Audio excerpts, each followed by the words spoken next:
J'ai pris un vol de 18 heures pour le mariage de ma sœur. Maman a souri d'un air suffisant à la porte. Nous avons seulement besoin de ta carte de crédit et non de toi. Pars. Je suis parti calmement. Quand sa facture de 38 000 € a été rejetée, mon unique message électronique les a détruits. Les lourdes portes en chêne foncé du club de campagne de luxe n'étaient qu'à quelques marches de pierre. Je pouvais déjà entendre le doux battement rythmique de la basse du groupe de jazz jouant en direct dans la salle de bal principale.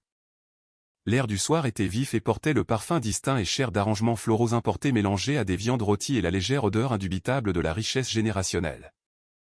Je me tenais là sur l'allée pavée. J'ajustais la bretelle de ma robe en soie. Je ressentais le profond épuisement osseux d'un vol de 18 heures depuis Londres s'installer dans mes muscles. Mais sous le décalage horaire et sous la raideur de mon cou et le battement sourd dans mes tempes dû à la respiration de l'air recyclé de l'avion pendant un jour et demi, il y avait un battement d'excitation authentique et insensé. C'était le grand jour.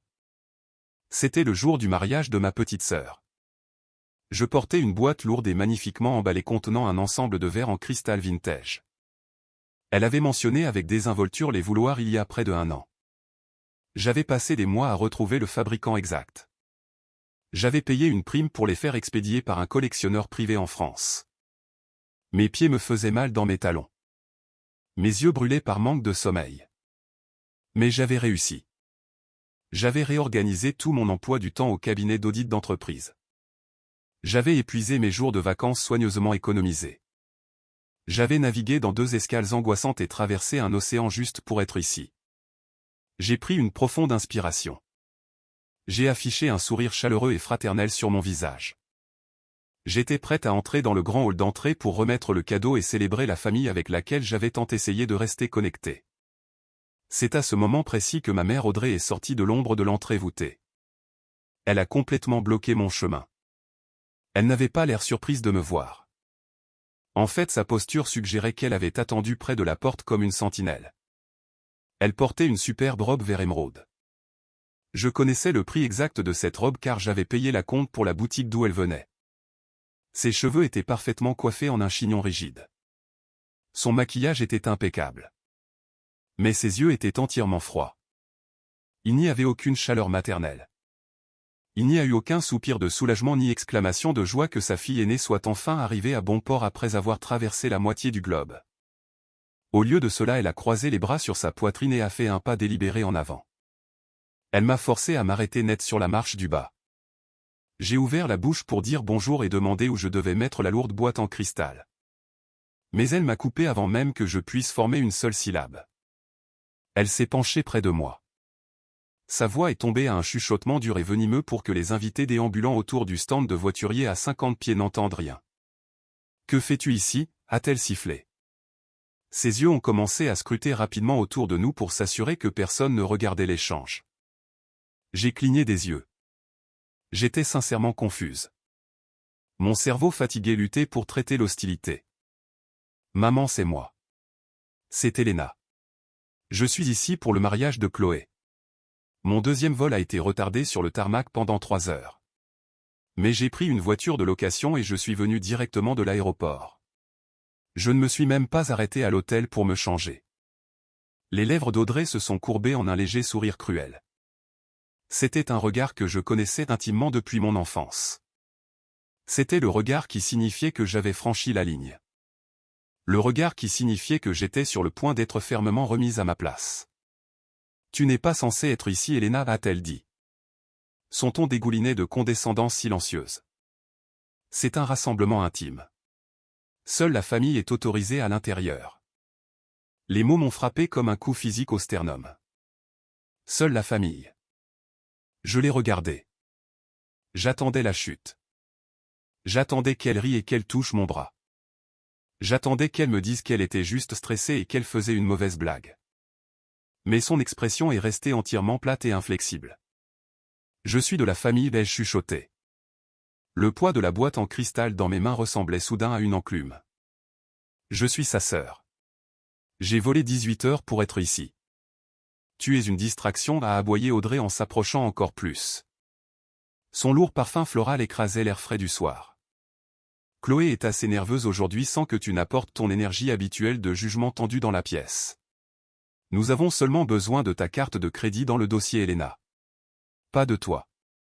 Tu n'étais pas réellement invité. Tu es juste la garante. Maintenant pars avant de faire une scène et de gâcher le jour spécial de ta sœur. J'ai senti le sang se vider entièrement de mon visage. La musique de jazz jouant à l'intérieur semblait soudain déformée comme si elle jouait sous l'eau. J'ai regardé par-dessus l'épaule de ma mère. J'ai aperçu la salle de bal brillamment éclairée à travers les panneaux de verre de la porte. J'ai vu des tantes et des oncles et des cousins et des amis éloignés de la famille. Ils tenaient des flûtes à champagne en riant et prenaient des photos. Puis j'ai vu mon père Arthur debout près du bar. Il m'a regardé directement à travers la vitre. Il m'a vu debout là dans le froid avec ma mère. Il a hésité pendant une fraction de seconde. Ses yeux se sont légèrement écarquillés. Et puis il a rapidement détourné la tête en prenant une longue gorgée de son verre. Il n'allait pas m'aider. Il ne l'a jamais fait. Dans ce seul moment glacial, 35 ans d'espoir désespéré et pathétique se sont brisés en 1 million de morceaux. L'illusion que j'avais portée toute ma vie s'est évaporée dans le ciel nocturne. Je pensais que si je donnais assez ou si j'aidais assez ou si je payais assez, je gagnerais finalement une place à leur table. Audrey se tenait là sur la marche supérieure. Son menton était incliné vers le haut. Elle se préparait physiquement. Je pouvais voir l'anticipation ardente danser dans ses yeux. Elle attendait l'explosion. Elle voulait que je crie. Elle voulait que je pleure et que je supplie. Elle voulait que je laisse tomber la boîte et que je cause une scène massive et embarrassante juste là sur les marches avant du lieu pour qu'elle puisse pleinement assumer le rôle de la victime. Elle voulait courir à l'intérieur en serrant ses perles.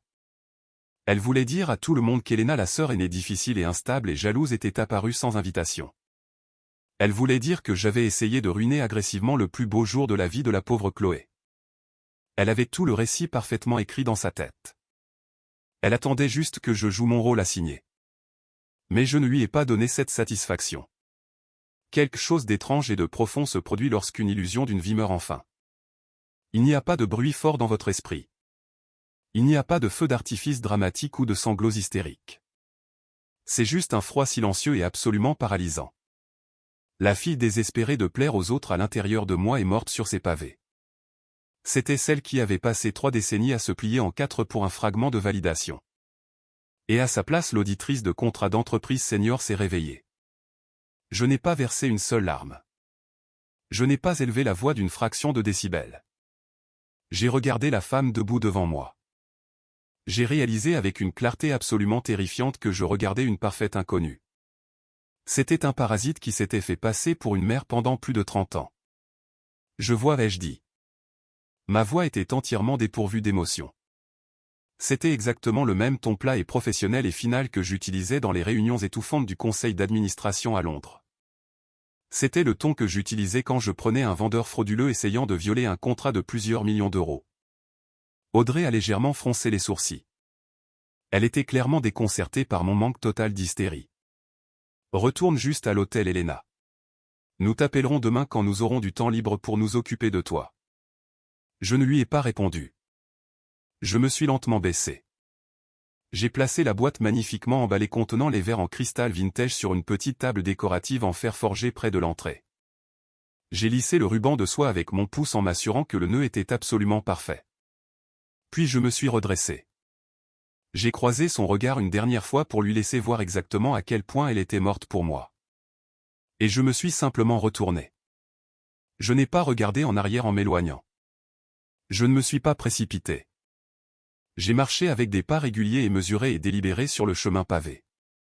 Mes talons cliquetaient méthodiquement contre les pierres en rythme parfait. J'ai entendu le faible son des portes du lieu s'ouvrant et se fermant derrière moi. Cela avalait la musique de jazz et les rires. Mais j'ai gardé les yeux fixés droit devant moi sur le parking sombre.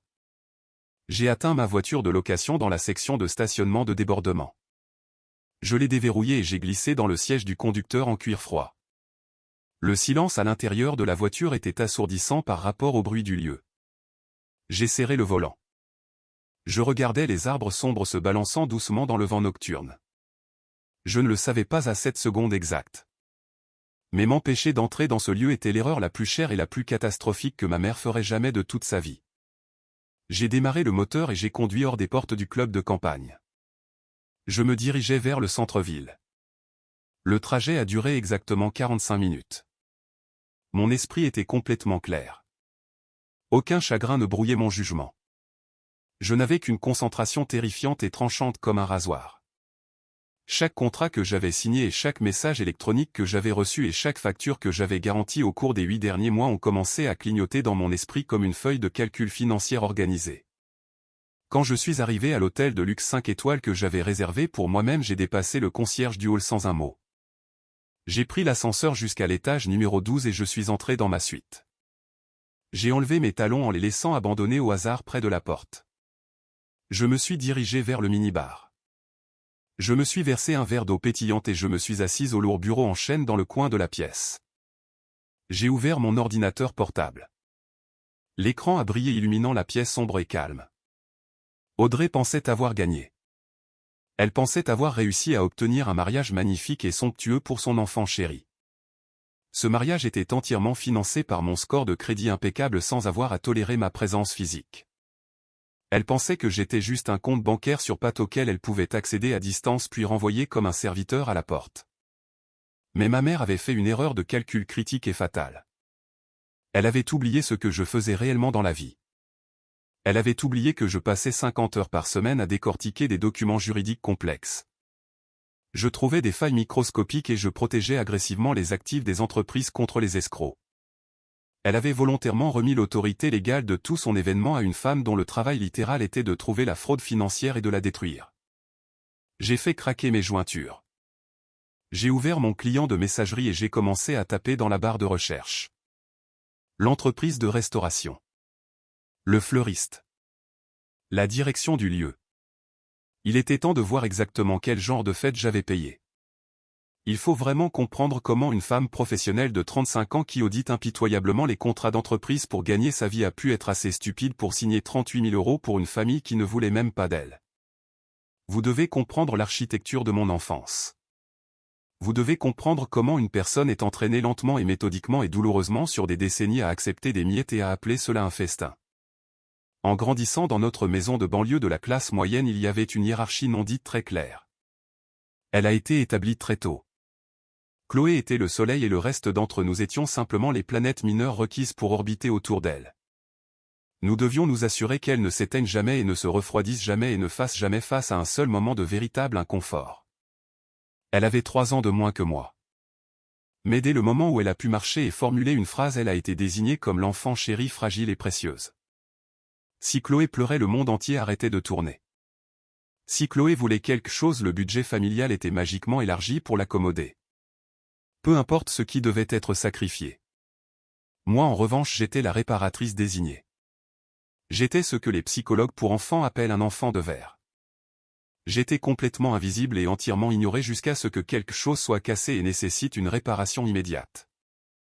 Je me souviens clairement d'avoir 10 ans et de travailler pendant 3 semaines pleines sur un projet complexe d'expo science. J'avais construit un volcan miniature entièrement fonctionnel. J'avais méticuleusement peint les côtés avec des textures réalistes et mesuré les composés chimiques parfaitement pour que l'éruption soit sans faille. J'étais tellement incroyablement fier de mon travail. J'avais supplié mes parents de venir au gymnase de l'école ce jeudi soir pour le voir. Le soir de la foire, Chloé, qui avait 7 ans à l'époque, a décidé qu'elle avait un léger mal de ventre. Ce n'était pas une fièvre. Ce n'était pas une urgence médicale. Elle se sentait juste un peu malade et voulait regarder des dessins animés. Ma mère a immédiatement annulé sa venue à l'expo science. Mon père est resté à la maison pour l'aider à lui faire un bol de soupe au poulet. J'ai marché jusqu'à l'école seul sous la pluie glaciale. Je me suis tenu près de mon projet pendant que tous les parents des autres enfants prenaient des photos avec flash et applaudissaient. Puis j'ai marché jusqu'à la maison seul dans le noir. Quand j'ai franchi la porte d'entrée trempée et frissonnante, personne n'a demandé comment ça s'était passé. Ma mère m'a simplement fait taire depuis le couloir. Elle m'a dit d'enlever mes chaussures silencieusement parce que Chloé se reposait enfin. Cette nuit spécifique est devenue le plan absolu de mon existence. Mes réalisations étaient attendues mais elles n'étaient jamais célébrées. Mon indépendance était considérée comme une commodité massive pour eux et non comme un motif de fierté. Si je ramenais à la maison un bulletin avec des notes excellentes, c'était juste Elena faisant ce qu'Elena fait toujours. Il n'y avait pas de récompense ni de dîner spécial ni de tape dans le dos. Mais si j'avais jamais besoin d'aide ou de soutien émotionnel ou d'une simple faveur, on me faisait immédiatement me sentir comme un fardeau massif et déraisonnable. Tu es la forte Elena. Ma mère disait toujours cela en agitant la main d'un ton dédaigneux chaque fois que j'exprimais de la tristesse ou de la frustration ou de l'épuisement. Ne sois pas si dramatique. Tu peux t'en occuper toute seule. Chloé est très sensible. Elle a plus besoin de nous que toi. Au fil des ans, cette dynamique toxique s'est transformée en quelque chose de beaucoup plus insidieux. La confiance armée. Parce que j'étais capable, j'étais responsable. On s'attendait à ce que je passe mes week-ends à donner des cours particuliers à Chloé lorsqu'elle échouait inévitablement à ses cours de mathématiques. On s'attendait à ce que je prenne un travail à temps partiel épuisant au lycée pour payer ma propre assurance automobile et mon essence pendant que mes parents s'endettaient pour acheter à Chloé une toute nouvelle berline pour ses 16 ans. J'ai appris très tôt dans mon développement psychologique que la seule et unique façon d'attirer l'attention de mes parents était d'être implacablement utile. C'était la seule façon de sentir que j'avais une valeur ou une utilité dans l'unité familiale. Je suis devenu un guichet automatique de solutions. Si je réglais leurs problèmes compliqués ou si j'adoucissais les bords rugueux et laids de leur vie, j'obtenais un bref et fugace moment de leur approbation. Un merci rapide. Que ferions-nous sans toi avant que je sois repoussé directement dans l'ombre ? J'ai confondu être utilisé avec être aimé. C'est une erreur très dangereuse et très coûteuse à faire. Au moment où j'ai eu 25 ans, j'ai réalisé avec une clarté écœurante que si je restais dans cette petite ville américaine, je serais dévorée vivante. Je passerais toute ma vie d'adulte à fonctionner comme un générateur de secours non rémunéré pour la crise fabriquée constante de ma famille. J'ai donc demandé un transfert international dans mon cabinet d'expertise comptable. J'ai préparé 2 valises et j'ai déménagé à Londres. Je pensais honnêtement que la distance physique massive créerait naturellement des limites saines. Je pensais qu'un océan entier serait assez large et assez profond pour protéger ma tranquillité d'esprit. J'avais complètement tort. La distance physique a juste changé la nature de l'exploitation. Elle est passée d'un travail émotionnel quotidien à un abus financier pur et non frelaté. Londres a été une révélation absolue pour moi. J'ai prospéré dans l'environnement d'entreprises impitoyables. Ma nature méticuleuse et mon obsession pour les détails étaient très appréciées dans le monde de l'audit de contrats d'entreprise. Ces mêmes choses que ma famille trouvait ennuyeuses et trop sérieuses étaient mes atouts. J'ai gravi les échelons de l'entreprise rapidement. J'ai finalement obtenu le titre d'auditrice de contrat d'entreprise senior. J'ai gagné un salaire très confortable à 6 chiffres. Je vivais dans un bel appartement ensoleillé à Kensington. Pour la toute première fois de ma vie, j'avais ma propre identité distincte. Mais de retour aux États-Unis, mon succès financier n'était pas considéré comme ma propre réalisation durement gagnée. Il était considéré par mes parents comme un atout familial. C'était une ressource communautaire partagée dans laquelle ils avaient un droit biologique fondamental de puiser à leur guise. Les voyages de culpabilité émotionnelle ont commencé presque immédiatement après que j'ai mentionné avec désinvolture ma première grande promotion lors d'un appel téléphonique. Ma mère m'appelait le dimanche matin. Sa voix dégoulinait de chagrin calculé et de lourds soupirs. Ça doit être si agréable, disait-elle en faisant une pause pour l'effet dramatique. Vivre là-bas en Europe en buvant du café importé de fantaisie et en voyageant à Paris le week-end. Nous luttons vraiment ici, Elena. Le toit au-dessus du garage a besoin de réparations majeures et les heures de ton père ont été réduites à l'usine. Mais ne t'inquiète pas pour nous. Profite juste de ton riche style de vie de célibataire. C'était une classe de maître en manipulation psychologique. Elle savait exactement sur quel bouton appuyer pour activer la culpabilité profondément enracinée que je portais toujours pour les avoir laissés derrière. Et ça marchait à chaque fois. J'ai commencé à leur envoyer de l'argent. D'abord, c'est juste devenu un petit virement bancaire pour couvrir le coût de la réparation du toit. Puis quelques mois plus tard, c'était pour les aider avec les impôts fonciers annuels. Mais très rapidement, les demandes sont devenues moins axées sur les urgences réelles et beaucoup plus sur le financement du style de vie somptueux de Chloé. Chloé a décidé qu'elle voulait aller dans une école d'art privée coûteuse. Mais elle a absolument refusé de contracter des prêts étudiants parce qu'elle ne voulait pas de dette. Audrey m'a appelé en larmes hystériques. Elle a dit que cela détruirait complètement l'avenir de Chloé et sa santé mentale si elle ne pouvait pas y aller. J'ai cédé. J'ai fini par payer la moitié des frais de scolarité de sa première année. Chloé a décidé que l'école d'art était trop structurée pour son esprit créatif et a démissionné après 8 mois pour se trouver. L'argent a disparu. Il n'y a eu aucune excuse et absolument aucun plan de remboursement n'a jamais été discuté. Chaque fois que j'essayais de fixer une limite financière ferme, la représaille de mes parents était rapide et brutale. Chaque fois que je suggérais gentiment que Chloé, qui est maintenant bien dans la vingtaine, devrait peut-être trouver un emploi et subvenir à ses propres besoins, j'étais accusé d'être arrogante et cupide et d'oublier d'où je venais.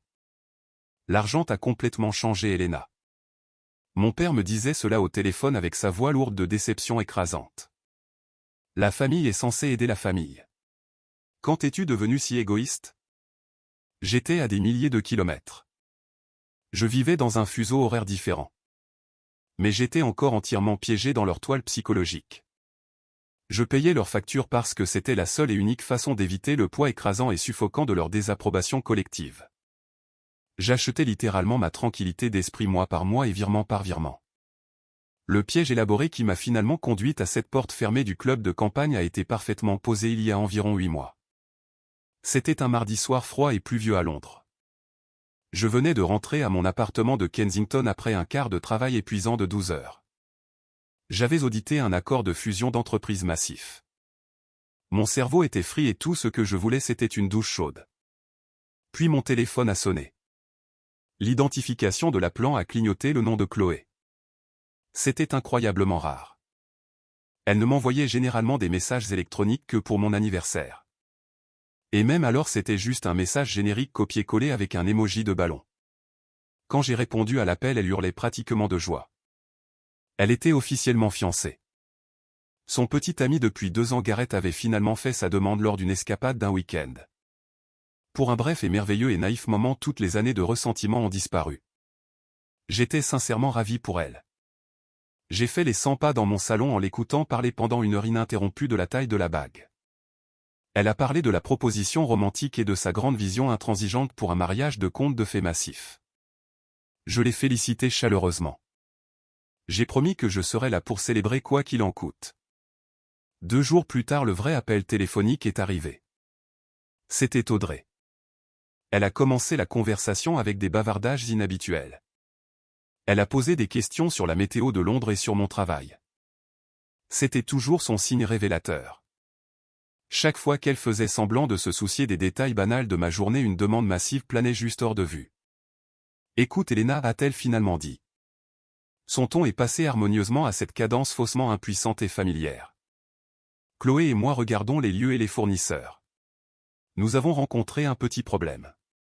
Une toute petite chose administrative vraiment. J'ai posé mon stylo. J'ai fermé les yeux et j'ai frotté mes tempes en sentant déjà le mal de tête se former. Quel genre de problème, maman? Eh bien, a-t-elle soupiré lourdement en prenant sa meilleure voix de mère angoissée et épuisée. Tu sais comment est l'économie ici en ce moment. Et ton père et moi avons eu ce malheureux problème avec l'hypothèque il y a quelques années. Notre code de crédit n'est tout simplement pas tout à fait là où elle doit être pour ces vendeurs de mariage de luxe. Ils exigent une garante avec un profil financier stellaire pour garantir les dates. Ils ont besoin de quelqu'un pour signer les accords préliminaires. Il faut garder une carte dans le dossier juste pour les faux frais et les frais de réservation. J'ai immédiatement senti ma poitrine se serrer d'anxiété. Maman, tu veux que je signe des contrats de mariage? C'est une énorme responsabilité financière. Oh, arrête d'agir comme une avocate d'entreprise paranoïaque pendant 5 minutes. Elle a ri bien que le son fût aigu et impatient. C'est juste de la paperasse, Elena. Une simple formalité. Nous avons l'argent économisé pour le mariage réel. Nous ne pouvons tout simplement pas passer leur vérification de crédit stricte. Tu dois juste mettre ton nom sur la ligne pointillée pour que nous ne perdions pas le lieu de rêve absolu de Chloé. Nous paierons tout directement lorsque les factures seront dues l'année prochaine. Tu ne paieras pas un seul centime. S'il te plaît, Elena. Tu es si douée avec ces absurdités juridiques confuses. Nous ne comprenons pas ces formulaires en ligne complexes. Si nous perdons ce lieu, cela brisera le cœur de ta sœur. C'était là. Le parfait cocktail toxique. L'incompétence armée mélangée à une dose lourde et étouffante de culpabilité. Nous ne comprenons pas la paperasse. Tu es l'intelligente. Si tu ne fais pas cela, tu ruines activement le bonheur de ta sœur. Chaque instinct professionnel que j'avais en tant qu'auditrice senior m'a crié de dire non. Ne signez jamais un contrat que vous n'avez pas l'intention de financer personnellement. N'agissez jamais comme garante financière pour quelqu'un ayant des antécédents documentés d'irresponsabilité financière. C'était la règle numéro 1 du droit des contrats. Mais ce n'était pas un client d'entreprise sans visage. C'était ma mère. C'était ma sœur. Contre mon meilleur jugement et contre des années de thérapie, le vieux désir désespéré d'être la fille utile et valorisée a éclaté et m'a aveuglé. Je voulais être le héros. Je voulais qu'il me regarde et soit enfin sincèrement reconnaissant. D'accord, ai-je dit doucement. Le mot avait le goût de la cendre dans ma bouche. Envoie-moi les documents. Mais je ne garantis que les frais de réservation, maman. Toi et papa devez payer les soldes finaux directement. Bien sûr, ma chérie. Nous promettons. Merci beaucoup, a-t-elle acclamé. Sa voix est revenue instantanément à sa ligne de basse froide normale la seconde où elle a obtenu ce qu'elle voulait et elle a raccroché le téléphone. Les courriers électroniques des différents vendeurs de mariage de luxe sont arrivés dans ma boîte de réception au cours des 48 heures suivantes en tintant l'un après l'autre. Le lieu du club de campagne. Le service de restauration de luxe. Le fleuriste de boutique haut de gamme. L'équipe de photographie premium. Je me suis assise à mon îlot de cuisine avec une tasse de thé refroidissant à côté de moi. J'ai ouvert les pièces jointes au format PDF sur mon ordinateur portable. Je les ai lues avec l'œil cynique et exercé d'une auditrice. Le langage était un modèle de contrat d'événement standard. Un acompte non remboursable était requis d'avance pour bloquer les dates. J'ai payé ces acomptes de ma propre poche sur le champ. J'ai supposé que cela servirait de généreux cadeau de mariage au couple. Les soldes restants selon les petits caractères seraient automatiquement facturés à la carte de crédit de la garante dans le dossier exactement 72 heures après la fin de l'événement. Cela supposait que les hôtes principaux ne fournissent pas de méthode de paiement alternative. J'ai regardé les coûts totaux estimés indiqués au bas des pages. La location de la salle était de 12 000 €. La restauration était de 15 000 €. Le fleuriste était de 6 000 €. Le photographe était de 5 000 €. 38 000 € de responsabilité totale. J'ai survolé avec ma souris la ligne de signature numérique sur le contrat principal du lieu. Mon estomac s'est retourné inconfortablement. C'était une somme d'argent stupéfiante même avec mon salaire.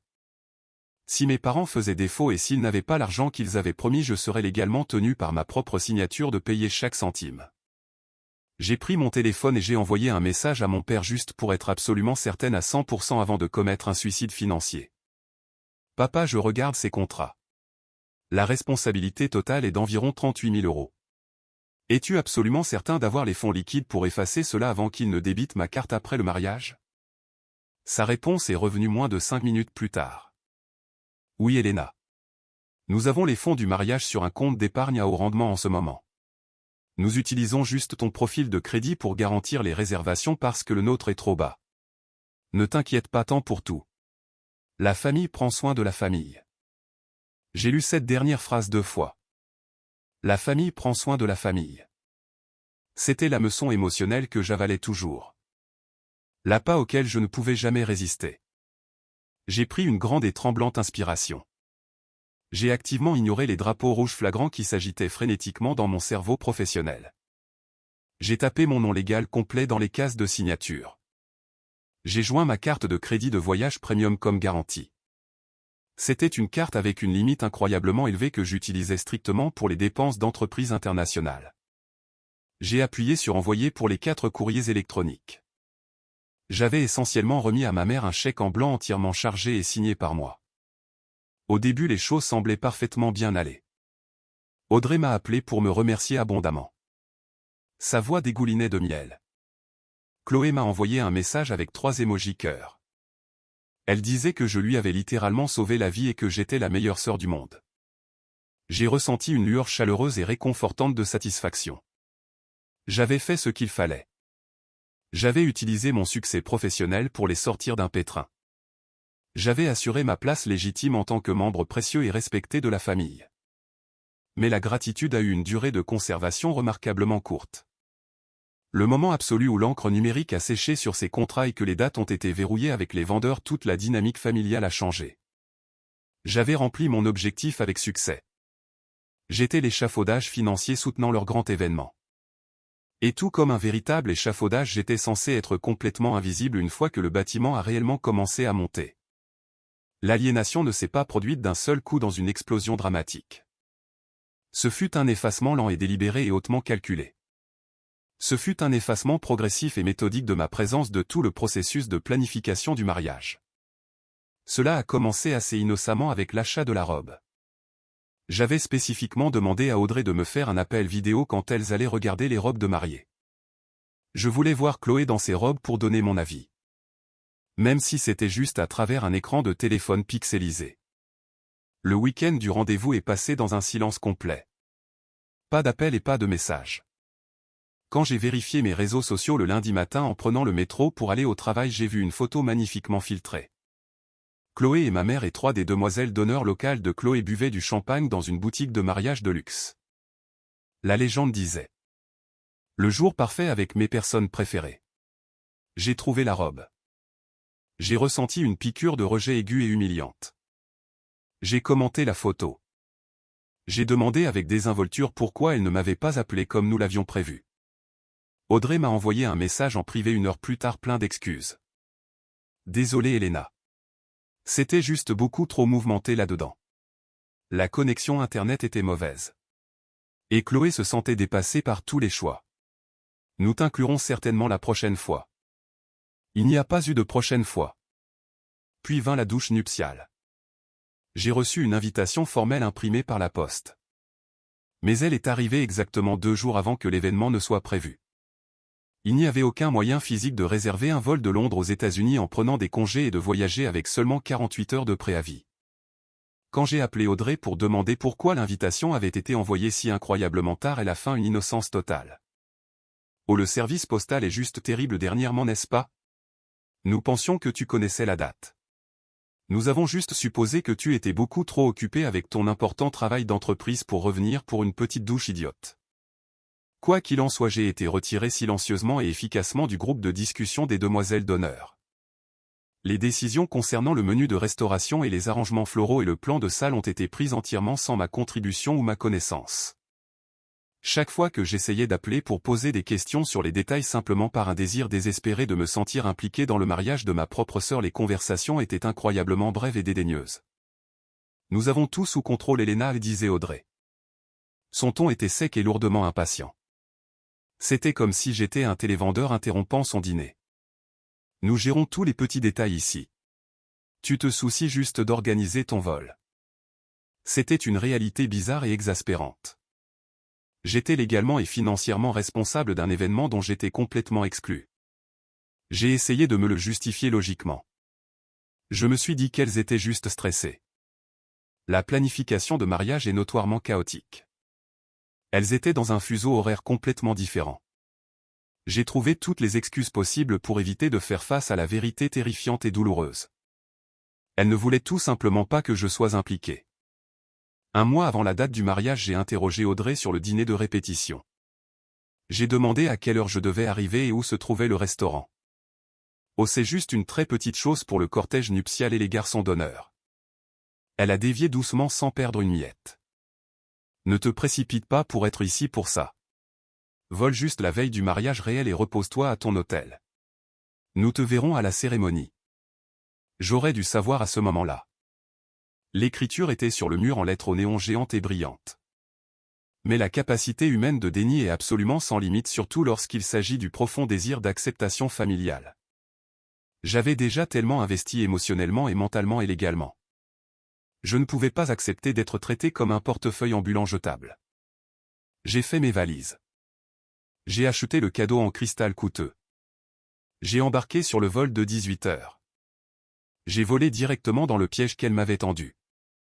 Et cela nous ramène directement au moment présent. La chambre d'hôtel sombre et silencieuse. L'écran lumineux de l'ordinateur portable projetant de longues ombres sur les murs. Le bourdonnement mécanique froid du climatiseur en arrière-plan. Je me suis assise là dans le silence. Je regardais fixement la boîte de réception contenant tous les contrats au format PDF originaux que j'avais signés il y a 8 mois. Les événements de la soirée rejouaient dans mon esprit en boucle continue. Pas avec une tristesse écrasante mais avec une précision clinique et détachée. Audrey debout à la porte dans sa robe verte avec son sourire cruel et victorieux. Nous n'avons besoin que de ta carte de crédit et pas de toi. Tu n'étais pas réellement invité. Elle l'avait réellement dit à voix haute. Après des années de manipulation subtile et de commentaires passifs et agressifs, elle avait finalement dit la partie silencieuse à voix haute. Elle confirmait chaque pensée paranoïaque que j'avais réprimée au cours de la dernière décennie. Je n'étais pas une sœur pour eux. Je n'étais pas une fille. J'étais un instrument financier. J'étais un outil à utiliser et à jeter. J'ai pris une lente gorgée d'eau pétillante. Elle avait un goût plat et métallique. Le chagrin profond qui aurait dû me paralyser n'était tout simplement pas là. La bonne fille qui aurait passé toute la nuit à sangloter de manière incontrôlable dans un oreiller d'hôtel était complètement morte. Audrey l'avait assassinée sur les marches de ce club de campagne. À sa place se trouvait une femme qui s'occupait de rupture de contrat et de fraude d'entreprise pour gagner sa vie. Une femme dont toute la carrière lucrative était construite sur le fait de tenir les gens strictement responsables de leur signature légale. Ma mère a supposé que parce que je m'étais toujours écrasé dans le passé et parce que j'avais toujours ravalé ma fierté pour garder la paix, je m'écraserais maintenant. Elle a supposé que la pression sociale du mariage et le lourd poids émotionnel de notre lien familial me garderaient docile. Elle pensait que je retournerais à Londres pour lécher mes blessures en privé et que je laisserais tranquillement ma carte de crédit être débitée de 38 000 € pour une fête à laquelle on m'avait explicitement interdit d'assister. Elle a supposé que j'étais faible. J'ai ouvert le premier document. C'était le contrat principal pour le lieu. C'était le club de campagne exact dont je venais d'être expulsé. J'ai zoomé sur les termes et conditions. Mes yeux balayaient le jargon juridique dense et minuscule. Je n'avais pas besoin d'engager un avocat. Je connaissais ce langage spécifique mieux que quiconque au monde. J'ai examiné de près les clauses spécifiques détaillant les responsabilités de la garante par rapport à l'hôte principal. J'ai regardé les politiques d'annulation et les clauses de force majeure et les stipulations strictes concernant l'accès aux services rendus. Puis j'ai ouvert un nouvel onglet de navigateur et je me suis connecté à mon portail bancaire sécurisé. J'ai vérifié les autorisations en attente sur ma carte d'entreprise premium. Une réalisation lente et sombre et incroyablement calme a commencé à se former dans mon esprit. Une stratégie se matérialisait. Ils voulaient jouer à des jeux d'entreprise avec des liens familiaux. Bien. Mais ils avaient négligemment traîné un prédateur alpha dans leur petit étang de banlieue. Ils m'avaient forcé à signer des contrats sous le faux prétexte de l'amour familial. Puis ils avaient explicitement et verbalement rompu ce lien familial au moment absolu où l'événement a commencé. Ils m'avaient refusé l'accès au service même que mon profil de crédit garantissait. J'ai ouvert un bloc-notes numérique vierge sur mon écran. J'ai fait craquer mon cou en sentant la tension se relâcher. La partie émotionnelle de ce cauchemar était officiellement terminée. L'audit avait commencé. L'horloge numérique sur ma table de chevet d'hôtel indiquait 2 heures du matin. Mais j'étais complètement réveillé. L'adrénaline pompant dans mes veines avait complètement annulé l'épuisement de mon vol de 18 heures. Je me suis assise au lourd bureau en chêne de ma suite. La lueur de l'écran de l'ordinateur portable se reflétait dans mes yeux. J'avais systématiquement téléchargé chaque contrat que j'avais signé pour le mariage de Chloé il y a 8 mois. Ils étaient assis dans un dossier soigné sur mon bureau prêt à être disséqué. Dans le monde de l'entreprise, j'étais connu pour être impitoyable lors d'un audit. Les entreprises payaient à mon cabinet des sommes exorbitantes parce que je pouvais trouver une seule clause violée cachée à la page 47 d'un document juridique dense et l'utiliser pour invalider un accord entier de plusieurs millions. Ma mère n'avait aucune idée qu'elle avait essentiellement invité un requin dans sa piscine financière. J'ai commencé par le contrat le plus cher. Le lieu du club de campagne portait une responsabilité de 12 000 €. J'ai lu les termes et conditions. Mes yeux balayaient le langage juridique sec familier. Je cherchais les définitions exactes des rôles assignés dans le contrat. C'était là sous la section 2 paragraphe 4. Ma mère Audrey était répertoriée comme hôte principale. J'étais répertorié uniquement comme garante financière. Cette distinction était cruciale en droit des contrats. Une garante fournit une sécurité financière pour les services rendus à l'hôte principal et à ses invités désignés. Cependant, il y a un pacte implicite de bonne foi et de traitement équitable inhérent à chaque contrat. J'ai fait défiler jusqu'aux clauses d'annulation et de responsabilité à la recherche de ma stratégie de sortie. Je l'ai trouvée enfouie dans la section 9. Limitation de responsabilité et accès. La clause stipulait que le lieu et l'hôte principal ne pouvaient pas refuser arbitrairement l'accès à la garante pour les services financés. Sauf si la garante violait activement les politiques du lieu comme causer une perturbation physique ou s'engager dans des activités illégales. J'ai fait une pause en m'adossant à ma chaise. Audrey m'avait bloqué à la porte.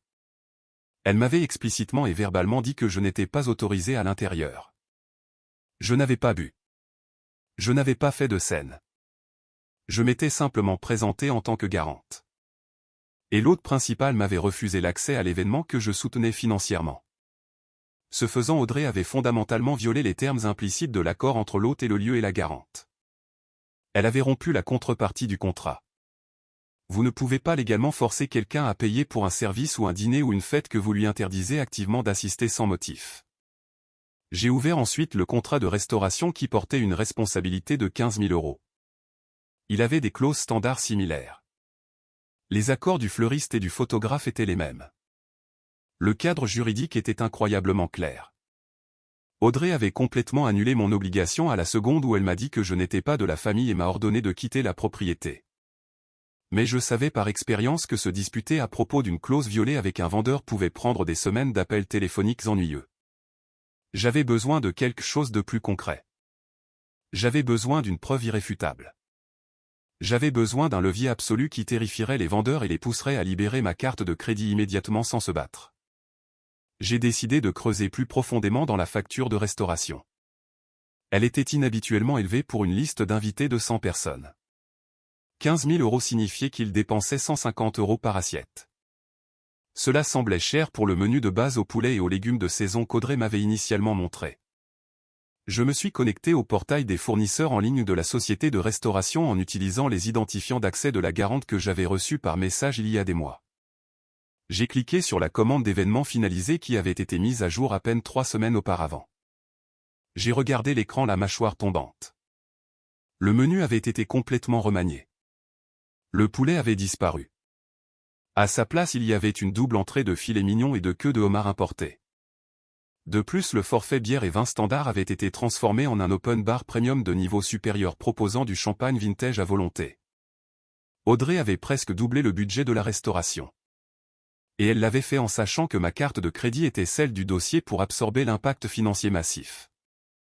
L'audace pure de l'amélioration du menu a envoyé une vague froide de fureur absolue me laver. Audrey avait intentionnellement gonflé le budget de milliers d'euros juste avant le mariage en sachant très bien qu'elle n'avait aucune intention de jamais me laisser entrer pour savourer une seule bouchée de ce filet mignon ou une seule gorgée de ce champagne vintage. Mais une entreprise de restauration n'autoriserait jamais une augmentation aussi massive de la facture finale sans le consentement écrit exprès de la garante financière. Ils auraient besoin de ma permission pour augmenter la responsabilité sur ma carte de crédit. J'ai cliqué sur les journaux de communication dans le portail des fournisseurs. Il y avait une section intitulée Approbation d'autorisation. J'ai ouvert le fichier le plus récent. C'était une copie d'un message envoyé au directeur de la restauration il y a 3 semaines. J'ai lu l'adresse de l'expéditeur. C'était un compte qui utilisait mon prénom et mon nom de famille. Mais ce n'était pas mon adresse électronique. C'était un faux compte. J'ai lu le corps du message. Bonjour. C'est Elena, la garante financière du mariage de Chloé. J'écris pour autoriser officiellement les améliorations de menu demandées par ma mère Audrey. Veuillez procéder avec le forfait filet mignon et homard ainsi que l'open bar premium. Vous avez ma pleine permission de débiter la carte au dossier pour le solde supplémentaire. Merci. Je suis resté figé dans ma chambre d'hôtel. Ma mère n'avait pas seulement été manipulatrice. Elle n'avait pas seulement été émotionnellement abusive. Elle avait commis une fraude financière pure et simple et documentée. Elle avait forgé un message en se faisant passer pour moi. Elle s'est activement fait passer pour une garante pour autoriser des milliers d'euros de nouveaux frais sur ma carte de voyage d'entreprise. Aux États-Unis, le vol d'identité et la fraude électronique sont des infractions fédérales graves. Un sourire sombre et dangereux a lentement effleuré mon visage. Le genre de sourire qu'a un prédateur quand la proie s'enferme accidentellement dans la cage. Audrey pensait qu'elle était si intelligente. Elle pensait qu'elle pouvait déjouer le système en créant une fausse adresse électronique et en jouant le rôle de la sœur aînée généreuse de loin. Elle ne comprenait fondamentalement pas que les traces électroniques sont permanentes. Les adresses informatiques peuvent être tracées et les auditrices d'entreprises vivent pour ce genre exact de traces papier. J'ai immédiatement pris des captures d'écran haute résolution du message falsifié et de la facture mise à jour et de l'horodatage. J'ai téléchargé les fichiers bruts et je les ai enregistrés sur 3 disques virtuels sécurisés différents. Je n'allais pas laisser cela disparaître. Je suis passé au contrat floral. J'ai trouvé un message falsifié similaire autorisant 2 000 € supplémentaires pour des orchidées blanches importées. Le contrat de photographie avait également été amélioré pour inclure un deuxième tireur et un album photo en cuir personnalisé coûteux. Tout cela était autorisé par le même faux compte de messagerie. La responsabilité totale n'était pas simplement restée à 38 000 €. Avec toutes ces améliorations frauduleuses secrètes, le solde total qui allait frapper ma carte de crédit le lundi matin était plus proche de 45 000 €. Elle avait prévu de me saigner à blanc. Elle allait laisser les vendeurs débiter ma carte. Et quand j'allais inévitablement paniquer et l'appeler de Londres, elle ferait probablement l'ignorante. Elle blâmerait une erreur administrative ou me dirait simplement que la famille prend soin de la famille et que je devrais être heureuse de payer pour le jour de rêve de ma sœur. J'ai fermé les yeux et j'ai pris une profonde inspiration apaisante. Je me sentais complètement détaché de la femme qui avait pleuré pour une exposition annulée des décennies plus tôt. Je me sentais entièrement déconnecté de la sœur qui avait joyeusement acheté des verres en cristal vintage quelques heures auparavant. J'opérais maintenant purement sur la logique et la loi et les représailles. J'ai ouvert un document vierge. Il était 3 heures du matin mais je n'allais pas dormir. J'allais rédiger les messages les plus terrifiants et les plus blindés juridiquement que ces vendeurs de mariage aient jamais reçus dans leur carrière professionnelle. J'allais construire un pare-feu si épais que pas un seul centime de mon argent ne traverserait jamais du côté de ma mère. J'ai passé les 3 heures suivantes à rédiger soigneusement ma correspondance. Je n'ai pas utilisé de langage émotionnel de colère. Je ne me suis pas plainte de mon enfance toxique ou de ma relation ruinée avec ma sœur. Les fournisseurs ne se soucient pas des drames familiaux. Ils ne se soucient que de la responsabilité et du paiement et d'éviter les poursuites judiciaires désordonnées. Je devais parler leur langue couramment. J'ai rédigé un modèle de message principal que j'enverrai à la direction du lieu et au directeur de la restauration et au fleuriste en chef et à l'agence de photographie. J'ai commencé par m'identifier clairement par mon nom légal complet. J'ai déclaré que j'étais la garante financière désignée pour l'événement organisé ce soir-là. J'ai ensuite listé les numéros de contrat spécifiques et les codes de référence de facture pour chaque fournisseur respectif. Ensuite est venu le marteau. À qui de droit? J'ai tapé pendant que mes doigts volaient sur le clavier dans la chambre d'hôtel silencieuse. Veuillez noter qu'à 8 heures ce soir j'ai été physiquement empêché d'entrer dans les locaux et explicitement privé d'accès à l'événement et à tous les services associés par l'hôte principal Audrey. En vertu de la section 9 de notre accord signé, cela constitue une violation fondamentale du contrat car l'hôte a activement empêché la garante de recevoir une quelconque contrepartie pour les services rendus. J'ai fait une pause en prenant une gorgée de mon eau avant de plonger dans le coup de grâce absolu.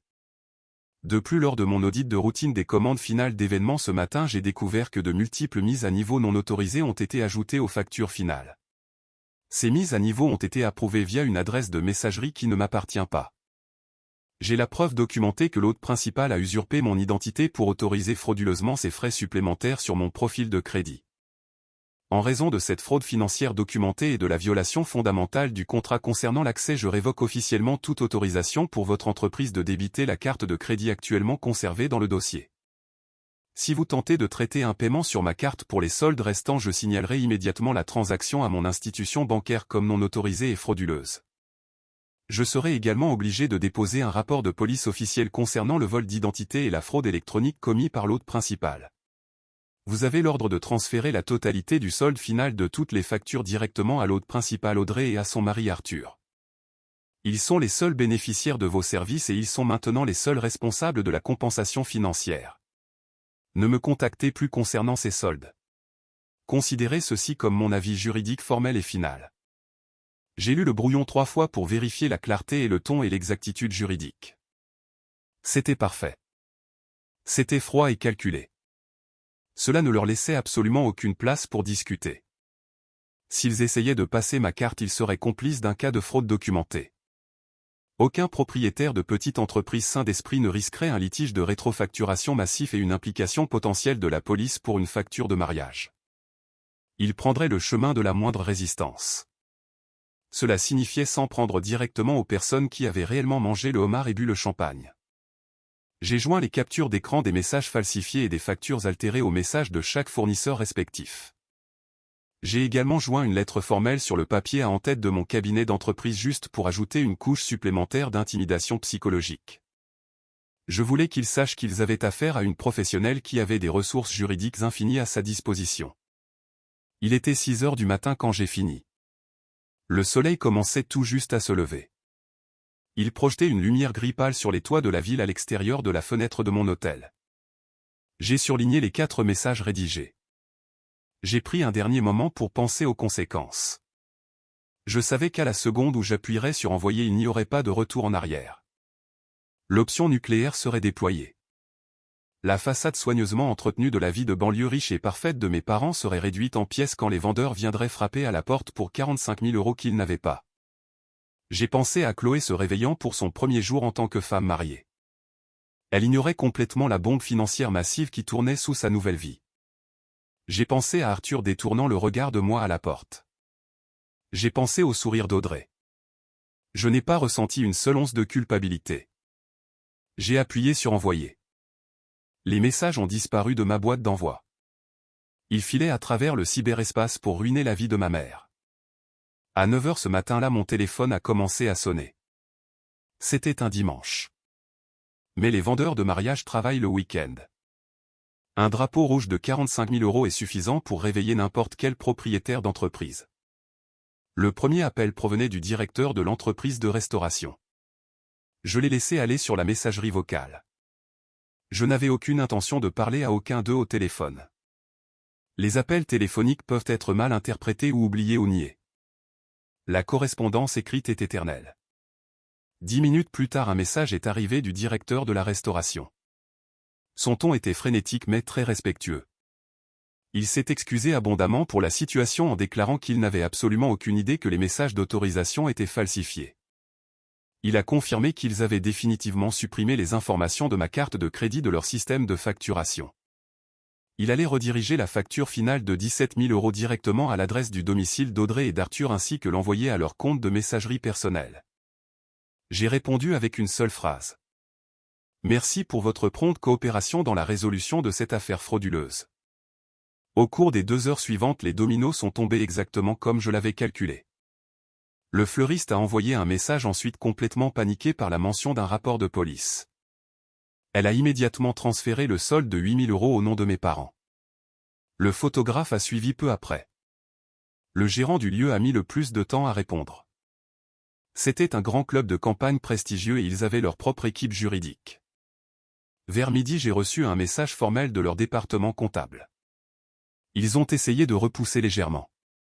Ils ont déclaré que puisque j'avais signé l'accord de garante original, ils avaient techniquement le droit de traiter les frais de réservation. Je n'ai pas hésité.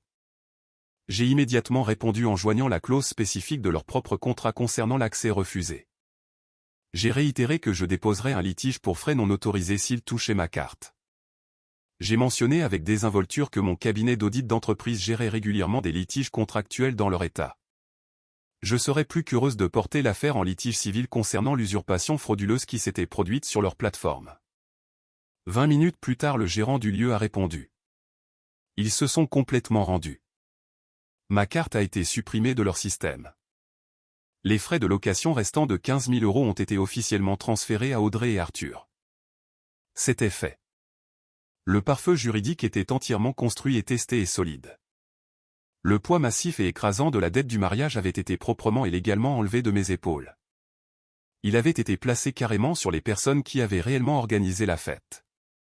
Je me suis assise sur le bord de mon lit d'hôtel en peluche. Je regardais les 4 messages de confirmation dans ma boîte de réception. J'avais réussi à couper les chaînes. Pour la première fois en 35 ans, mes parents n'avaient absolument aucun levier sur moi. Ils ne pouvaient pas utiliser la culpabilité parce qu'ils m'avaient explicitement rejeté. Ils ne pouvaient pas utiliser la manipulation financière parce que j'avais coupé leur accès. Un profond et incroyable sentiment de légèreté m'a envahi. C'était comme si j'avais porté un sac à dos lourd et étouffant toute ma vie et que quelqu'un avait enfin coupé les bretelles. Je me suis levé. Je suis entré dans la luxueuse salle de bain en marbre de ma suite et j'ai allumé la douche. J'ai laissé l'eau brûlante laver l'épuisement du vol et l'odeur de l'avion et les résidus persistants du parfum toxique de ma mère. Quand je suis sorti de la douche, je me suis regardé dans le miroir. La femme qui me regardait n'était pas la fille triste et rejetée qui s'était tenue sur ses pavés la nuit précédente. C'était une professionnelle qui venait d'exécuter avec succès un audit défensif sans faille. J'ai commandé un petit déjeuner massif et incroyablement cher au service d'étage. Des œufs bénédictines et des fruits frais et du bacon en tranches épaisses et une cafetière de café français premium. J'ai mangé chaque bouchée en étant assise près de la fenêtre dans mon peignoir d'hôtel en peluche. Je regardais la ville se réveiller en bas. Mon vol de retour pour Londres n'était prévu que mercredi. J'avais initialement prévu de passer les 3 prochains jours à faire des activités post-mariage avec la famille. J'allais assister au brunch d'adieu et aider à ouvrir les cadeaux en jouant le rôle de la sœur de soutien.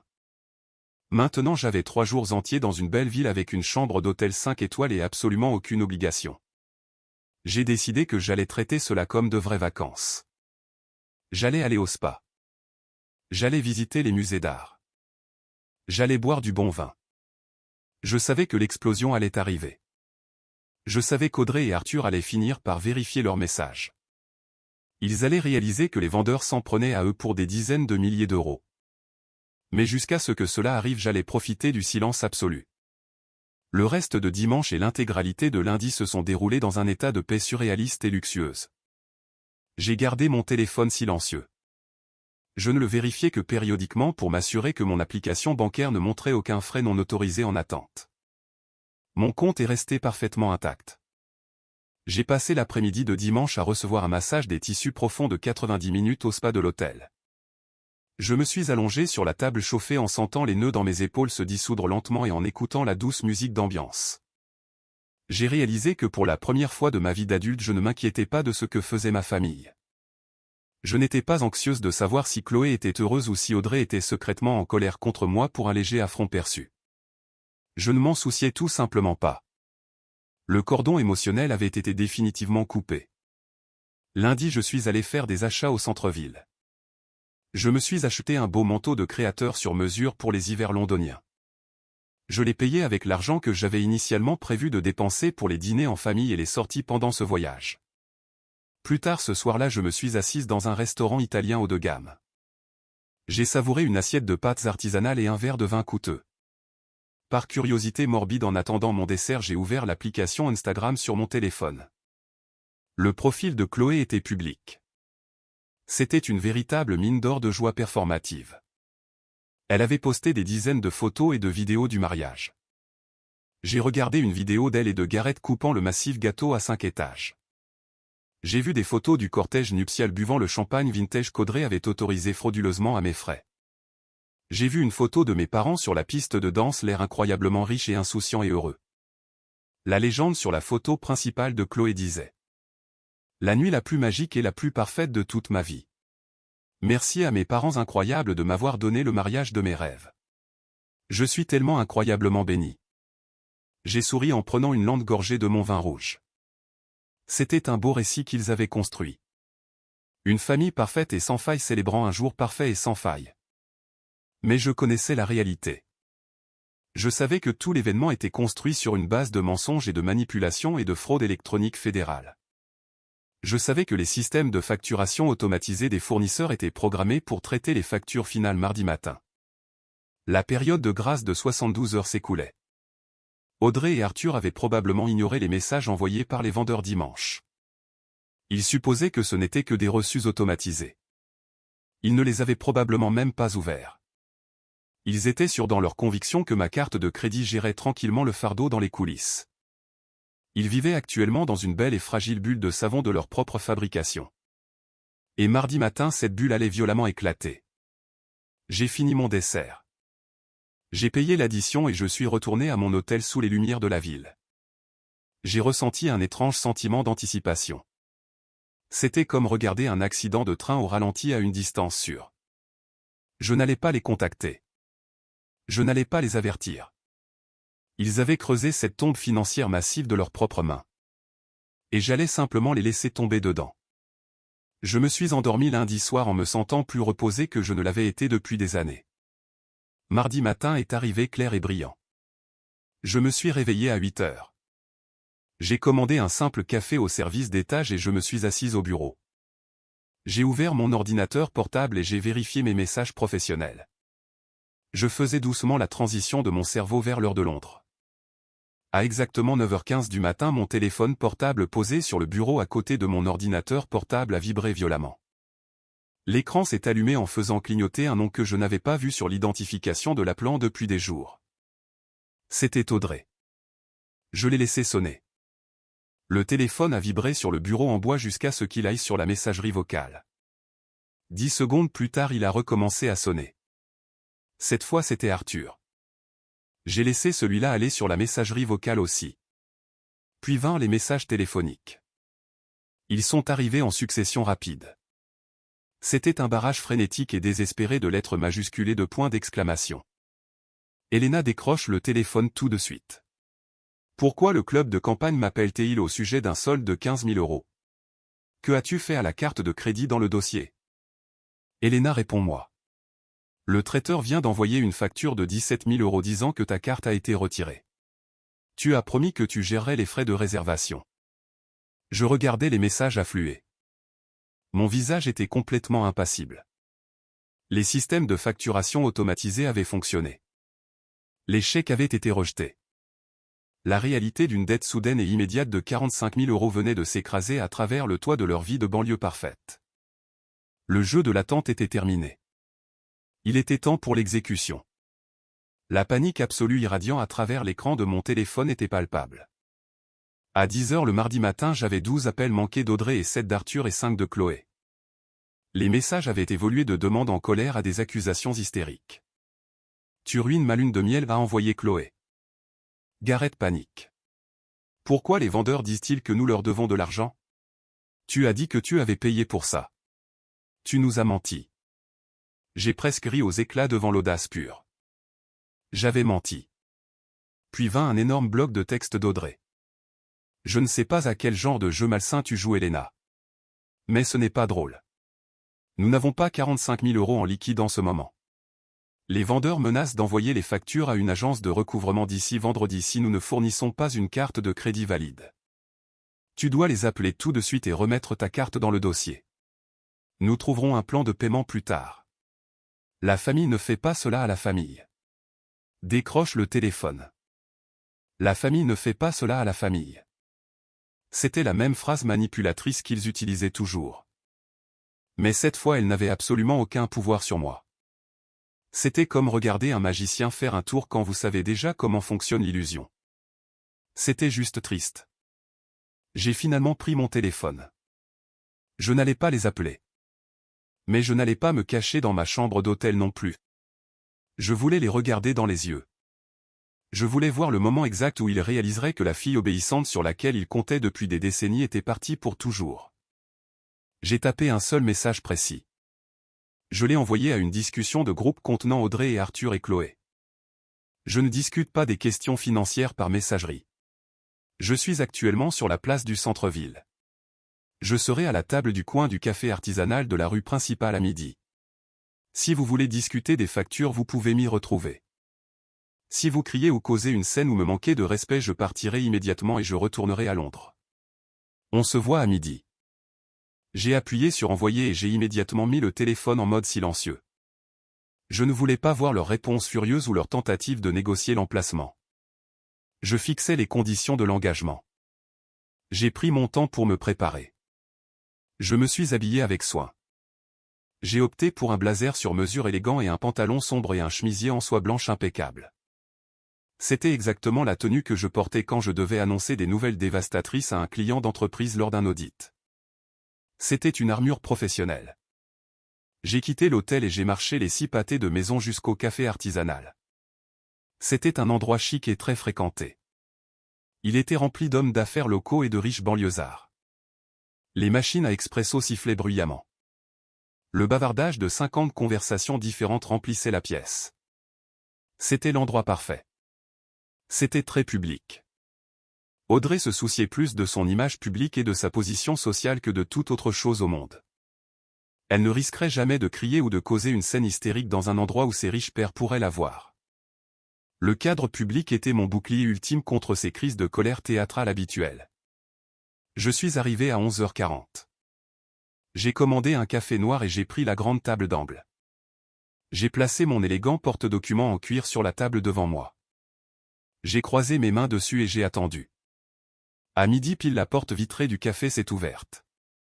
Ma famille est entrée. Il semblait complètement différent des personnes radieuses et insouciantes que j'avais vues sur les photos de mariage quelques heures plus tôt. Audrey avait l'air pâle et complètement épuisée. Ses cheveux habituellement parfaits étaient légèrement décoiffés.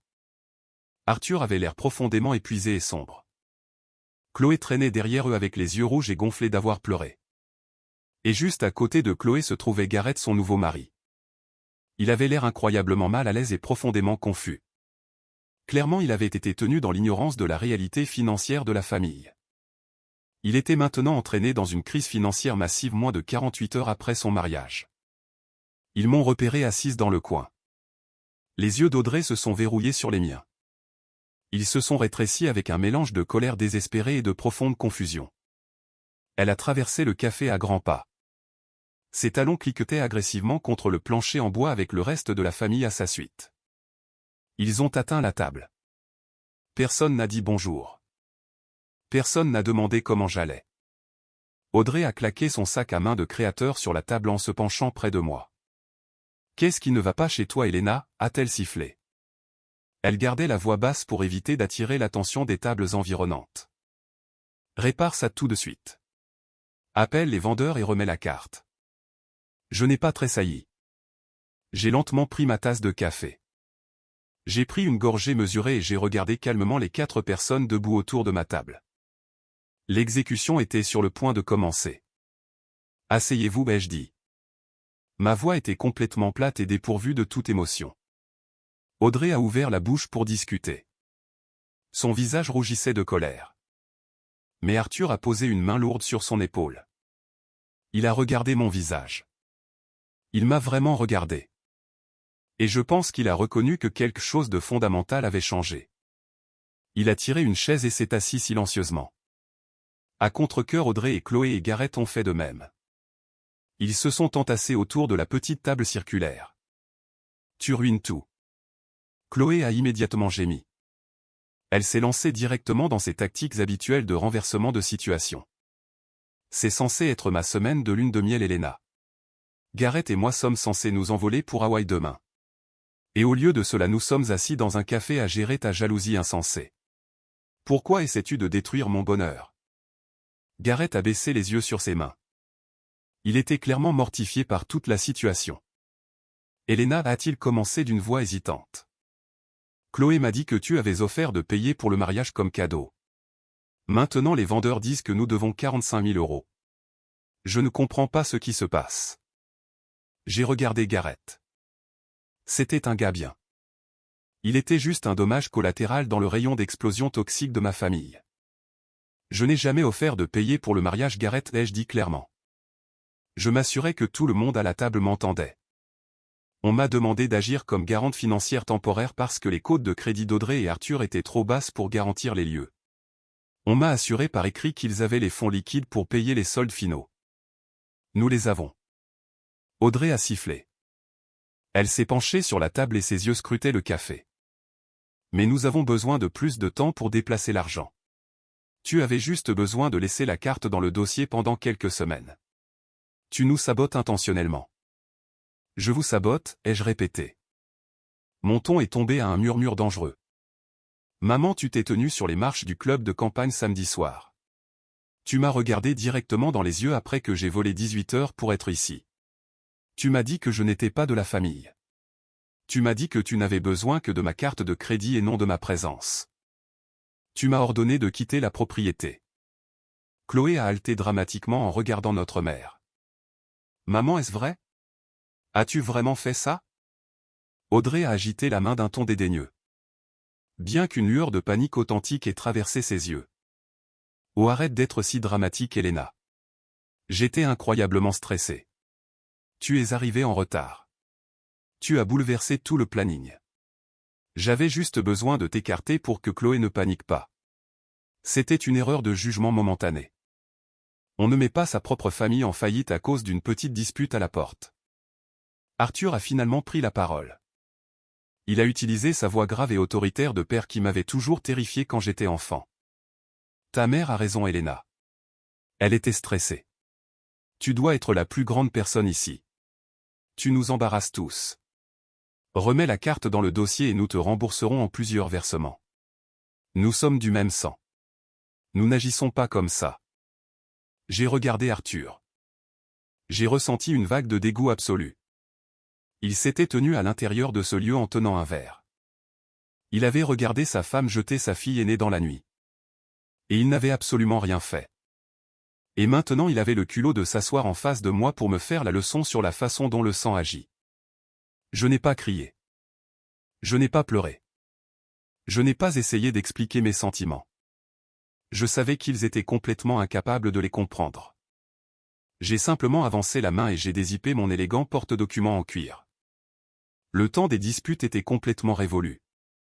Il était temps pour la guillotine de papier.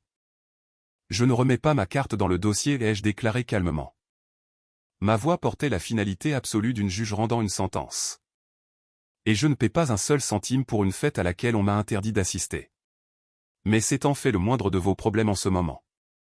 Audrey s'est moquée en levant les yeux au ciel. De quoi parles-tu? Donne-leur juste le numéro de la carte Elena et arrête cette crise de colère enfantine. Je l'ai ignoré. J'ai sorti une fine pile de papier du porte-document. Je les ai placés face vers le bas sur la table. Le café autour de nous continuait son bourdonnement occupé. Il était complètement inconscient de la destruction absolue qui allait se produire à notre table. J'ai passé la nuit de samedi à faire ce que je fais de mieux, maman, ai-je dit en regardant directement dans les yeux d'Audrey. J'ai audité l'événement. Et j'ai trouvé quelque chose d'incroyablement intéressant dans les dossiers de la restauration et des fleurs. Le visage d'Audrey est soudainement devenu complètement flasque. L'agacement arrogant a disparu. Il a été instantanément remplacé par une terreur nue et frappante. Elle savait exactement ce que j'avais trouvé.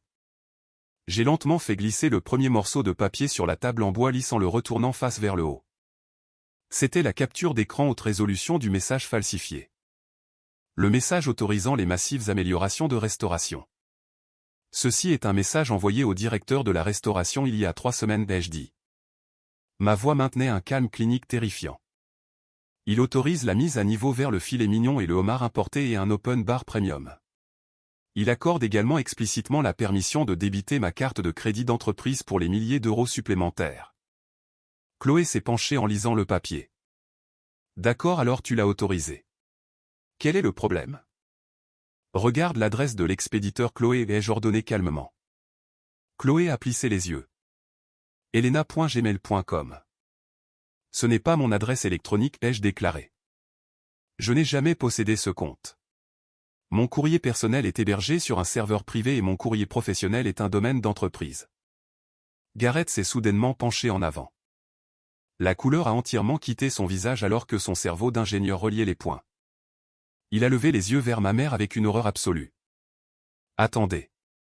Êtes-vous en train de dire que quelqu'un a forgé un message en se faisant passer pour vous pour autoriser plus d'argent? J'ai gardé les yeux fixés sur Audrey. Elle était complètement silencieuse. Ses lèvres étaient pressées en une fine ligne blanche. Elle avait l'air de vouloir s'enfoncer dans le sol. C'est exactement ce que je dis, Gareth, l'ai-je confirmé. J'ai fait glisser le morceau de papier suivant sur la table. C'était l'autorisation florale. Voici la même fausse adresse autorisant 2000 euros supplémentaires pour des orchidées importées. J'ai sorti le 3e morceau de papier. Je l'ai placé carrément devant mon père. C'était une copie imprimée du code de police officiel concernant le vol d'identité et la fraude électronique dans leur état. Maman, ai-je dit. Ma voix est tombée à un chuchotement dur et froid. Tu as commis une fraude électronique fédérale. Tu as volé mon identité. Tu t'es fait passer pour une garante financière. Et tu as tenté de me voler près de 10 000 euros pour financer une fête à laquelle tu n'avais absolument aucune intention de me laisser assister. Arthur a fixé les messages falsifiés. Ses mains tremblaient réellement. Audrey a-t-il étouffé en se tournant vers sa femme. Dis-moi que tu n'as pas fait ça. Dis-moi que c'est une erreur. Audrey a éclaté en sanglots. Mais ce n'étaient pas des larmes de remords sincères. C'étaient les larmes désespérées et paniquées d'une narcissique qui avait finalement été piégée sans aucune marge de manœuvre. Je voulais juste que Chloé ait le meilleur, a-t-elle sangloté. Elle a enfoui son visage dans ses mains en essayant de créer une scène qui me ferait passer pour un tyran. Le budget était si serré. Et Elena gagne tellement d'argent. Elle n'a même pas de mari ou d'enfant. Elle ne remarquerait même pas les frais supplémentaires. J'allais lui dire un jour. Vous avez commis un crime, a dit Gareth. Sa voix était dure et complètement dépourvue de sympathie. Il s'est levé en regardant Chloé. Le savais-tu? Savais-tu que ta mère falsifiait des courriers pour voler de l'argent à ta sœur? Non. Je le jure, Gareth. Je ne savais rien. Chloé pleurait désespérément en attrapant son bras. Pour la première fois de sa vie, l'enfant chéri réalisait que son monde parfait était construit sur un mensonge illégal massif. J'ai rassemblé les papiers calmement et je les ai remis dans mon porte-documents. La dévastation absolue à la table était complète. Les vendeurs ont la preuve de la fraude, leur ai-je dit. Je me suis levé de ma chaise et j'ai ajusté mon blazer. Ils ont accepté de laisser tomber la question de ma carte de crédit en échange du fait que je ne dépose pas de rapport de police pour le moment. Le solde final total est de 45 000 €. Les factures sont maintenant légalement à vos noms, Audrey et Arthur. Vous avez exactement 3 jours pour les payer. Ensuite ils enverront la dette au recouvrement et déposeront une plainte civile contre vous. Elena, s'il te plaît, a supplié Arthur. Il m'a regardé avec des larmes dans les yeux. Le père fier et autoritaire avait complètement disparu. Il était remplacé par un vieil homme terrifié et brisé. Nous n'avons pas ce genre d'argent liquide. Nous n'avons qu'environ 5 000 € d'économie. Cela va nous ruiner. Ils vont mettre un privilège sur la maison. Alors tu n'aurais pas dû commander le homard, ai-je dit froidement. J'ai regardé les 4 une dernière fois. Je n'ai absolument rien ressenti. Pas de pitié et pas de colère et pas de tristesse. Juste un vide profond et écrasant. Je retourne à Londres demain, ai-je dit. Ne me contactez plus jamais. Je ne suis pas votre banque. Je ne suis pas votre plan de secours. Je suis une invitée que vous avez désinvitée. Profite de ton mariage, Chloé. J'ai tourné le dos à ma famille. Je suis sorti du café artisanal. Je suis entré dans la lumière vive et chaude de la rue. Je n'ai pas regardé en arrière. Les retombées de ce mardi après-midi au café ont été rapides et brutales et entièrement de leur propre fait. Je suis retourné à Londres le lendemain matin. Je me suis surclassé en première classe. J'ai bu un verre de vrai champagne à 30 000 pieds. Quand j'ai atterri, j'ai immédiatement changé mon numéro de téléphone. J'ai bloqué leurs adresses électroniques. J'ai mis en place un système de filtrage strict sur tous mes comptes de réseaux sociaux. Je suis devenu complètement et totalement sombre. Aucun contact. Cependant, dans une petite ville de banlieue riche, des secrets de cette ampleur ne peuvent tout simplement pas être contenus. Au cours des quelques mois suivants, des éléments d'information me sont inévitablement revenus. Cela est passé par quelques cousins éloignés et une ancienne amie du lycée qui vivait toujours dans la région. Audrey et Arthur n'avaient pas été en mesure d'obtenir un prêt traditionnel pour couvrir la dette massive de 45 000 € du mariage. Leur code de crédit était vraiment épouvantable. C'était un fait qu'ils avaient réussi à cacher à la communauté pendant des années. Face à une poursuite civile imminente du club de campagne très connecté et des vendeurs locaux furieux, ils ont été acculés dans un coin. Ils ont dû vider complètement leur compte d'épargne retraite. Ils ont pris des pénalités massives de retrait anticipé juste pour éviter d'aller au tribunal. Mais même cela n'était pas suffisant. Pour couvrir le solde restant, ils ont été contraints de contracter une deuxième hypothèque à taux d'intérêt élevé sur leur maison. Le style de vie confortable et riche qu'ils avaient passé des décennies à projeter au monde s'est évaporé presque du jour au lendemain. La vérité sur la raison pour laquelle ils n'avaient soudainement plus d'argent ne pouvait pas rester cachée. Les vendeurs ont parlé. Le personnel de restauration a parlé. Finalement, toute la ville a su qu'Audrey n'avait pas seulement banni sa propre fille aînée du mariage. Elle avait activement commis une usurpation d'identité pour essayer de la forcer à payer. Les conséquences sociales pour Audrey ont été absolument dévastatrices. On lui a discrètement demandé de se retirer du comité de planification des événements du club de campagne. Ses invitations au déjeuner de la haute société et au gala de charité ont mystérieusement cessé d'arriver par la poste. La façade soigneusement construite et sans faille qu'elle avait passé toute sa vie d'adulte à polir a été complètement brisée. Elle est devenue un paria dans son propre cercle social. Elle n'était pas connue comme une mère généreuse et aimante, mais comme une manipulatrice frauduleuse et toxique. Quant à Chloé, le mariage de conte de fées a été immédiatement éclipsé par le cauchemar des suites. Gareth a été horrifié par la réalité de la famille dans laquelle il venait de se marier. Il a insisté sur un conseil de couple intense. Il a exigé une transparence financière complète. Il a forcé Chloé à se distancier de l'influence toxique d'Audrey. L'enfant chéri s'est soudainement retrouvé obligé de trouver un emploi à temps plein pour aider Gareth à économiser pour un acompte sur une maison. La banque de maman et papa et la banque de la sœur étaient définitivement fermées. Ils ont tous été forcés de porter enfin le poids de leur propre choix. Il n'y avait plus d'Elena pour intervenir et régler la paperasse et payer les factures et absorber le stress. Ils ont dû faire face à la réalité froide et dure de leurs actions. Ils étaient complètement isolés et entièrement exposés.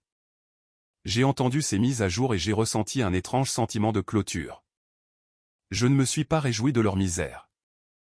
Mais j'ai ressenti une satisfaction profonde et totale dans la justice absolue de tout cela. Ils payaient enfin le vrai prix du homard. Environ 6 mois après mon retour à Londres, j'ai reçu une épaisse lettre manuscrite par la poste.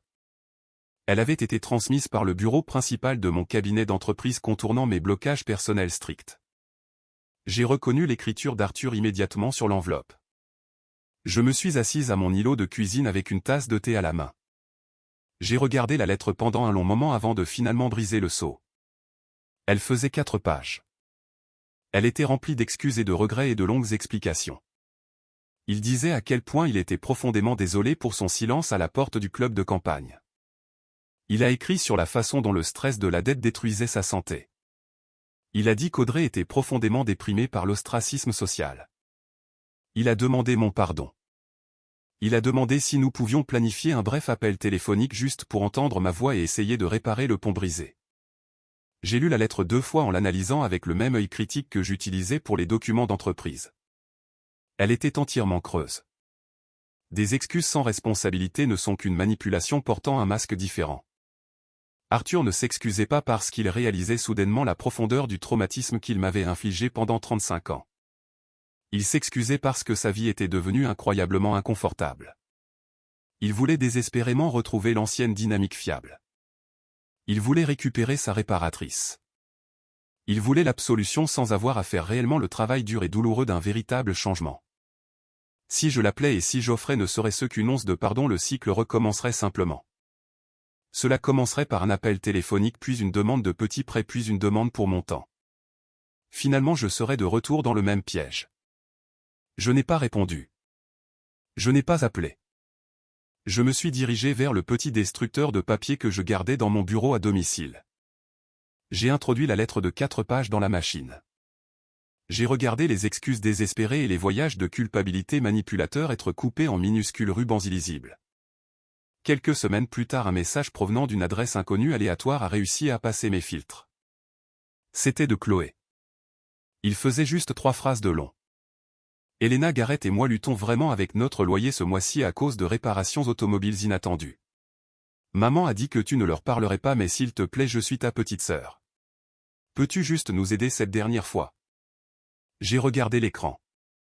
J'ai laissé échapper un rire court et incrédule. Le manque pur et simple de conscience de soi était stupéfiant. Après la fraude et après l'interdiction de mariage et après tout le reste, son instinct était toujours de tendre la main et de s'attendre à ce que je la remplisse. J'ai appuyé sur le bouton de suppression. Puis j'ai bloqué de façon permanente la nouvelle adresse. Ils n'allaient jamais changer.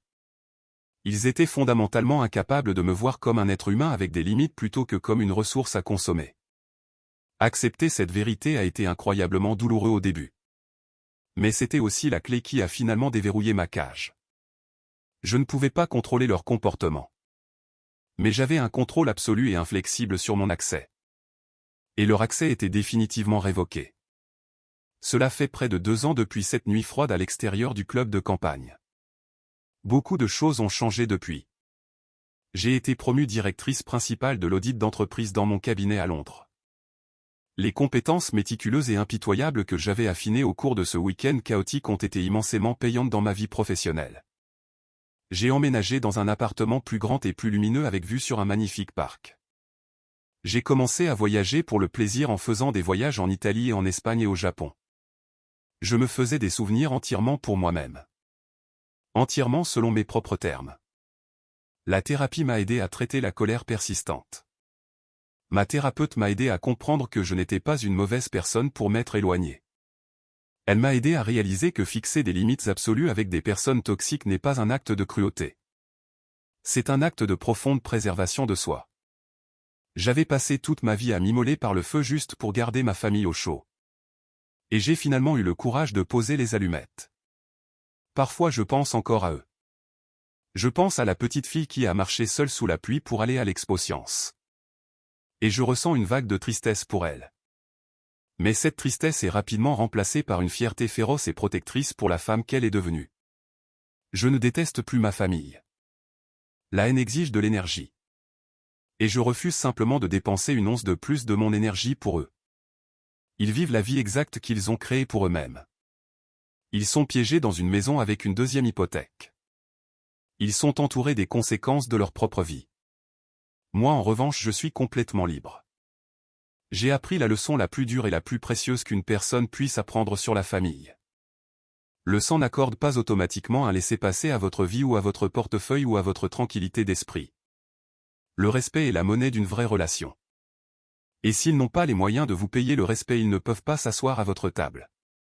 Je croyais autrefois que la famille était quelque chose pour lequel on se présentait peu importe à quel point cela devenait douloureux ou coûteux. Je sais mieux maintenant.